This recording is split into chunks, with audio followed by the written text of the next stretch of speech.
आज खान साहब से जेल में एफआईए की टीम ने तफ्तीश की 55 मिनट और एफआईए ने जो तफ्तीश की वो वीडियो का मामला जो है वो जो पोस्ट हुई थी 26 मई को खान साहब के ट्विटर अकाउंट से। खान साहब कहते हैं वो वीडियो अगर मैं देख लेता पोस्ट होने से पहले तो मैं उसे पोस्ट ना होने देता। कुछ कंटेंट पे उन्होंने निशानदेही की यार ये चीज़ें उसमें नहीं होनी चाहिए थी।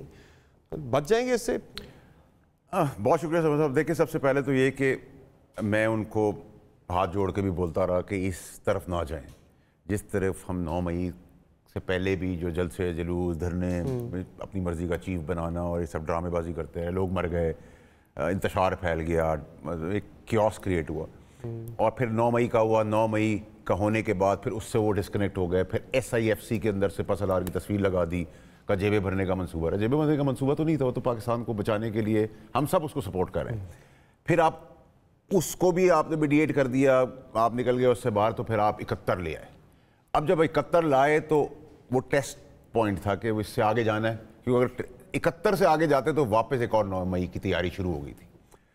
71 पे जो रेजिस्टेंस आई है और सब खड़े हो गए इसमें, मतलब नोबडी विल अलाउ एनीवन कि वो मुल्क तोड़ने की साजिश करने के ऊपर चला जाए, चाहे उसकी पुश्त पे कितने ही लोग मुसलमान और काफिर खड़े हो जाएं, लेकिन मुल्क तोड़ने की सियासत किसी का बाप नहीं कर सकता इस मुल्क के अंदर। तो जो रेजिस्टेंस आई उससे आप बैक ट्रैक किया है। और फिर देखें, मेरा बहुत ज़्यादा डिफरेंस आपने काम भी किया उनके साथ बड़ा अरसा, आप उनके बड़े क्लोज भी रहे। आपको लगता है कि वो मुल्क तोड़ने के बारे में सोच सकते हैं? देखिए, ये तर्ज सियासत मुल्क तोड़ने की ही साजिश होती है। ये अगर आपके पास दो पिलर्स अगर आपके मुल्क के अंदर मेनली ना हो, वो मुल्क गिर जाता है, ख़त्म हो जाता है। एक उसकी फ़ौज और इसका अदालती निज़ाम, ये दो निज़ाम अगर तगड़े खड़े हैं तो वो मुल्क से फ्लरिश करता है। और यही हमारी सोच होनी चाहिए कि हमारी फ़ौज को भी हम प्रोटेक्ट करें, क्योंकि वो हमारी फाउंडेशन, और हमारी अदलिया को भी हम मजबूत करें। 140 से हम रिवर्स गेयर लगाए और उनको अपना वकार, अपना सर का ताज बनाए, जो आइन और कानून के तहत अच्छे ईमानदार जजेस, ऑनरेबल, रिस्पेक्टेड कर रहे हैं। और जो इन सारे पिलर्स के अंदर जो खामियाँ हैं, कमियाँ हैं, वो हमें और आपको पूरी करनी है। लेकिन इसी तरीके से 2 कानून अब बन गए ना। अब आपने रिसेंटली सुना कि जी अगर कोई पॉपुलर है, मशहूर है, तो जज अतर मिल्ला कहते हैं कि उसका ट्रायल कुछ और होना चाहिए, उसको ट्रीटमेंट कुछ और मिलनी चाहिए। तो अगर कोई गुलूकार, साबिक वज़ीर आज़म की बात हो रही है कि अगर उन्हें दिखा देते अब लाए तो उसमें हर्ज कोई उनको गलत किया, कानून आइन और कानून के अंदर तो इसकी कोई गुंजाइश, आइन और कानून के रहते हुए बात करें। इसका मतलब है कि अगर एक गुलूकार बहुत तगड़ा गुलूकार है जो मुझे और आपको दुनिया को पसंद है, वो कत्ल कर दे, तो क्या उसका ट्रायल वाला जस्ट एक पासिंग कमेंट था? लेकिन मेन तो उनका ये था कि अगर आप दिखा देते हैं लाइव तो उसमें हर्ज क्या? पासिंग कमेंट ना जज दे सकते हैं, ना पार्टिजन दिखा सकता है, ना किसी को साइड देते हुए दिखा सकता है। कानून की खिलाफवर्जी कहीं नहीं हो रही। साहब, अगर हमने रॉन्ग को रॉन्ग नहीं, नवाज शरीफ का नाम भी लिया उन्होंने। देखिए, नवाज शरीफ साहब को उन्होंने पहले नवाज शरीफ साहब को बेलें दे दी, ठीक है, उनको जहाँ से भिजवाने का भी उन्होंने सारे दिए। एवन फील्ड के अंदर भी अतर मिल्ला साहब के ऑर्डर्स थे। उसके बाद 12 बजे रात को जब हमारी हुकूमत जा रही थी तो सुप्रीम कोर्ट का खुलना तो समझ में आता है पब्लिक को, लेकिन हाई कोर्ट का खुलना कोई समझ नहीं आता। उसकी कोई रीज़न नहीं है आज तक, आपको ढूंढनी चाहिए वो क्यों खुली थी, क्या मदाखलत थी, नहीं थी, ख्वाब था, कैफियत थी, सोच थी, क्यों खोला था, ठीक है जी। फिर मुझे प्रॉक्सी कह दिया, ठीक है। फिर आप एक मशहूर हस्ती के लिए, किसी के लिए भी, वो कोई आप हैं, ये क्या वो प्रेस कॉन्फ्रेंस आपने खुद अपने तौर पे की थी? खुद आपको आइडिया आ गया मुझे करनी चाहिए बैठ के, या आपको किसी ने कहा था करने का? देखिए, मैं ही तो प्रेस कॉन्फ्रेंस का रीज़न ही था कि मैंने 2 जजेस से उनकी तकर्री, अतर मिल्ला साहब ने जो तकर्री की थी जज बाबर सत्तार की, उसके कॉनोटेशन में मैंने जहाँ लेटर लिखा था उसका जवाब नहीं आ रहा था। तो मैं इतना तो काबिल आदमी नहीं हूँ कि मैं 15 दिन पहले प्रीएम्प्ट करूंगा, इस 15 दिन के अंदर ये बात होगी तो मैं लेटर भेज देता हूँ पास्ट में और एक जर्नी से आ जाता हूँ और उसके बाद एक प्रेस कॉन्फ्रेंस कर दूंगा। नहीं सर, ऐसा कुछ भी नहीं था। मैंने वो सवाल किया तो सवाल के अंदर बहुत जर्नलाइज बातें थी, उन जर्नलाइज बातों का मैंने एड्रेस किया उसको, and there was nothing specific. आज 7 तारीख हो गई है, 20 दिन बाद दोबारा आपकी पेशी है सुप्रीम कोर्ट में। माइंड बना रहे हैं माफ़ी के वाले से? देखिए, एक तो ये सब्जेक्टिव मामला है, नंबर 1। नंबर 2 है कि देखिए जी, माफी एक स्ट्रेंथ है। मैं तो थड़े पे बैठने वाले से भी माफी कैमरे के सामने हाथ जोड़ के मांग लेता हूँ, मुझे इस पर कोई शर्म नहीं है।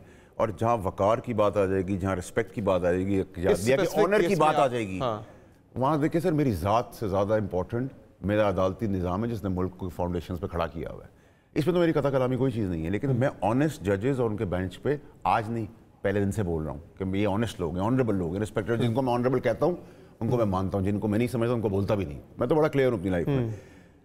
प्रॉब्लम से इसमें कोई बात कहीं नहीं है, इसमें सिर्फ इशू ये आ रहा है कि मुझे ये तो बताएंगे ना, मैं तो उनकी डिस्क्रिप्शन के ऊपर हूँ, मैं तो सही। जा भी इसीलिए रहा हूँ कि मुझे एज ए सैनिटरी प्रूफ करना है। शायद आपको टाइम भी यानी इसीलिए दिया गया कि शायद आप माफी मांग लें, मौका दिया जा रहा है। मेरा माफ, मैं इतनी कोई बड़ी तोप चीज़ नहीं हूँ जी, मैं एक बड़ा नाचीज़ सा आदमी हूँ। मैंने एक सवाल किया जो मेरा आइन मुझे इजाज़त देता है, 19A के तहत काजी फायदा ईसा साहब जस्टिस चीफ जस्टिस साहब की रूलिंग है। मैंने उनसे सवाल किया, अगर सवाल करना कंटेम्प्ट है तो वो मुझे बता देंगे। नहीं, जो आपने इजाफी टाइम मांगा है एक और रिप्लाई के लिए, वो माफी के लिए ही आपने किया कि मैं माफी मांगना चाह रहे हैं, आप कंसिडर कर रहे हैं उस चीज़ को, आप फैसला नहीं कर पा रहे हैं? देखिए सर, उनका और उनके मोहतरम बेंच का जो हुक्म है ना, मेरे लिए सर आंखों पर है। अगर मैं डिफाइंस करूंगा सुप्रीम कोर्ट की तो मैं बाकी आदमी को क्या कहूँगा? ठीक है, तो मेरे लिए सुप्रीम कोर्ट और बाकी कोर्ट्स और बाकी मोहतरम ईमानदार आईनी और कानूनी लोग जजेस मेरे लिए बहुत मोहतरम है। लेकिन आइन और कानून के एम्बिट के अंदर अपनी मशहूरी के लिए कोई काम करेगा मैं ऑब्जेक्ट करूंगा, कोई गलत काम करेगा मैं सवाल करूंगा। सब ईमानदार हैं जब तक किसी के खिलाफ रेफरेंस आके वो गिल्टी साबित नहीं होता। बिल्कुल ठीक बात है आपकी, बिल्कुल मैं अग्री करता हूँ और रिस्पेक्ट करता हूँ इस बात को। लेकिन अगर आप मुझे प्रॉक्सी कह देंगे और मेरी इंडियन हेडलाइंस लगा देंगे तो उनको शवायद देने होंगे। यहाँ तो आप बोले ना कि ये काम नहीं है जज का, लीगली भी उन्होंने कहा है तो उनको प्रूफ देना चाहिए, ये तो आप लोगों को काम है ना बोलना।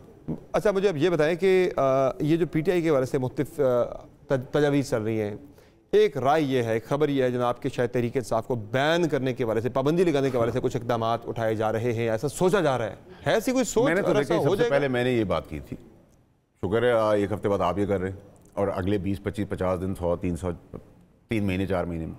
देखिए मेरी तारीख पैदाइश जो है ना 21 अक्टूबर है, ये इतनी रेलेवेंट डेट नहीं है कि मैं पैदा हुआ था, लेकिन 21 का नंबर बड़ा इंपॉर्टेंट है। 21 अक्टूबर को नवाज शरीफ साहब आए थे, 21 का हर्फ आपने अपने रिकॉर्ड पे लिख लें। इस 21 में से 2 में से 1 माइनस कर दें, 2 को +1 कर दें या 21 का है, इससे दो बहुत बड़ी सिमत पाकिस्तान की प्रोग्रेसिव लाइंस पे चलने वाली है। मैं तो आपको भी इतनी हिंट दे सकता हूँ। 21 जून की बात तो नहीं कर रहे आप? मैंने आपसे कहा सर ना 21 अक्टूबर में 21 में 2 को प्लस कर दें 1, 2 से माइनस कर दें 1 या 21 को एक साथ पढ़ लें। ये 21 दो जगह अप्लाई होना है। अच्छा, ये 21 को आपने अपने माइंड में रख के आगे चलना है। बैन की बात जहां तक है, देखिए आपने लंदन को क्यों बैन किया था, उसकी वजूहत क्या थी? फिर आपने तहरीक लब्बैक, क्योंकि वो जीन्स और च्युइंगम नहीं खाते, क्योंकि वो मुल्क को भी मानते हैं, फौज को भी मानते हैं, अदालती निज़ाम को भी मानते हैं, क्योंकि वो नमाजी परहेजगार लोग हैं। एक आर्जी तौर पे पाबंदी वज़ारत दाखिला ने लगाई थी, बाद में वो खत्म हो गई थी। क्यों उनको अपने 4th शेड्यूल में डाला? क्यों डाला?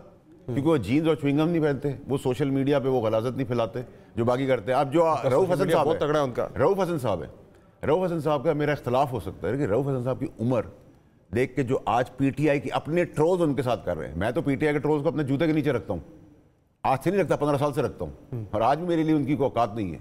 लेकिन आप ये मेरी तो देखें, अगर रिकग्नाइज्ड कोई ट्रोलिंग ने मुझे, मेरी जैसे वालदा के ऊपर ट्रोलिंग हुई थी जब उनकी डेथ हो गई थी, उसमें अगर एक भी रिकग्नाइज मिल गया तो मैं पाकिस्तान में आपको बताऊंगा कि आदमी कैसे हिसाब किताब करता है। लेकिन जो रऊफ हसन के साथ आज कर रहा है PTI का ट्रोल, ये जुल्म और बर्बरियत नहीं। जो आएगा वो, अब मौलाना साहब जो है PTI के ट्रोलिंग के अंदर फरिश्ते हैं, फिर आपने इनको काफिर क्यों कहा था? फिर आपने इनको डीजल क्यों कहा था? क्यों इनके साथ बदजुबानी और उनकी बेइज्जती की थी? तो ये इसका मतलब है ट्रोलिंग के आगे, हाँ ट्रोलिंग से लोगों की डर रहे हैं, ट्रोलिंग से वो अपने सारे फायदे भी उठा रहे हैं। ट्रोलिंग की बददुआत जहाँ वो ट्रोल करते हैं वहाँ फैसले भी हो जाते हैं। सही है। अच्छा ये बताएं मुझे कि बजट के बाद कोई पीपल्स पार्टी को बड़ा दचका देने वाली है? नहीं, ऐसी कोई चीज़ नहीं है। लेकिन पीपल्स पार्टी एक जमहूरी पार्टी है और वो जमहूरियत के फुकदान के लिए उन्होंने कुर्बानियाँ दी हैं। भुट्टो साहब ने, बीबी ने, जरदारी साहब ने, जरदारी साहब बिलावल साहब के दोनों मामुओं ने, तो वो ऐसा कोई काम नहीं करेंगे। ये पॉसिबिलिटी ज़रूर हो सकती है, होनी चाहिए कि वो बजट के बाद काबीना का, अगर उनकी मर्जी हुई उनकी पार्टी की, तो उनको हिस्सा बनी या बन सकते होंगे। पंजाब में शायद हो जाए, तो I don't see anything like that. लेकिन पहली दफ़ा अगर महंगाई कम हुई है, although I don't like the politics of Noon league, but अगर महंगाई कम हो रही है, उसका क्रेडिट भी SIFC में चीफ आर्मी स्टाफ ही को मैं देता हूँ, मुझे कोई शर्म नहीं है। ठीक है, तो जो अच्छा काम करेगा आप उसको क्रेडिट देना है, चाहे वो चीफ जस्टिस साहब करें, आप करें, आर्मी चीफ करे, मैं करूँ, कोई भी करे, मुखालिफ भी करे। लेकिन आज मैं उमर अयूब साहब की तकरीर सुन रहा था हेडलाइन में, वो कह रहे थे FIA को बुलाओ। ठीक है, बात अगर एज अ पार्लियामेंटेरियन करें तो बात समझ में आती है।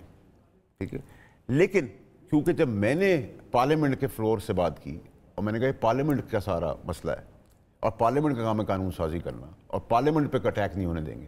तो वो हीरो बन गए सारे। उन्होंने कहा हम अपनी दुकान अलग बनाएंगे, अब हम उनको उस दुकान में उधर नीचे बिठाएंगे जहाँ बिठाया हुआ है, और मजीद नीचे बिठाते जाएंगे। यू विल सी बैन और no ban, but PTI, Khan साहब की बात, पीटीआई और ये खान साहब को आज मरवाने, खान साहब अगर कह रहे हैं कि मैं नहीं चलाने देता ये वीडियो, इतने मुखलिस हैं मुल्क के साथ, आज डिलीट कराएं, आज उसी ट्विटर पे कहें कि मैं माजरत खाऊं, माफ़ी मांगता हूं कि किसी की तजाजारी हुई, पाकिस्तान तोड़ने की बात अगर की है तो मैंने नहीं की, क्योंकि मैं तो जेल में था। मैंने ये भी कहा था आपको कि वो जेल में, वो ट्विटर नहीं चला रहे। मैं आपको याद होगा, उनकी मर्जी के बगैर हो रहा है सारा कुछ। तो अगर उनकी मर्जी के खिलाफ हो रहा है तो फिर एक आदमी अगर अपनी सोशल मीडिया टीम नहीं चला सक रहा, संभाल सक रहा जेल से, तो फिर वो जेल से फिर सर आप मुल्क कैसे चलाने देंगे?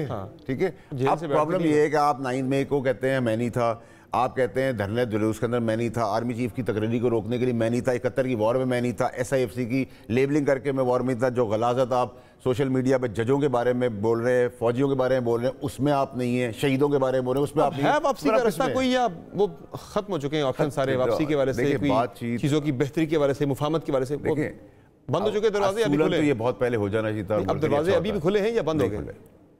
एज ऑफ नाउ अब तो मुझे लगता है कि गवर्नमेंट के दरवाजे ही बंद हो गए हैं एज ऑफ नाउ। बाकी दरवाजे तो ऑटोमेटिकली बंद हो चुके हैं, इसमें अब कोई कबात और गुंजाइश या कोई सोच नहीं। रगड़ा है, कोई मुफाहमत नहीं है। देखिए रगड़ा रिलेटिव टर्म है, I don't know what is the harder term, but I think इस किस्म की सियासत हमने अल्ताफ़ हुसैन के साथ हमारा जाती झगड़ा तो नहीं था, और ये 21 जो है वो इसी से जुड़ा है, रगड़े से ही जुड़ा है कुछ। देखिए अब ये तो आपने ढूंढना है, प्लस करना है, माइनस करना है, मैं तो आपको दे तो वक्त से पहले चीज़ें अल्लाह में इज्जत रख लेता है। लेकिन ये याद रखिए कि अगर ये सब पीछे नहीं हटे, आइनी और कानूनी डोमेन्स के अंदर वापस सारे नहीं आए, सारे ABCDEFG, तो फिर ये एक खामोशी एक बड़े तूफान की, और इस तूफान में जड़ से उखाड़ दिए जाएंगे दरख्त। अच्छा, ठीक है। So it is wise, it is intelligent, it is smart, it is in the favour of the country. पाकिस्तानियों के लिए फेवर होगा कि इसमें सब अपने अपने आईनी उहदों के तहत पीछे चले जाएं, वरना सिस्टम लिपट जाएगा। नहीं सिस्टम के साथ निबट भी जाता है, और सिस्टम की बात नहीं हो रही है।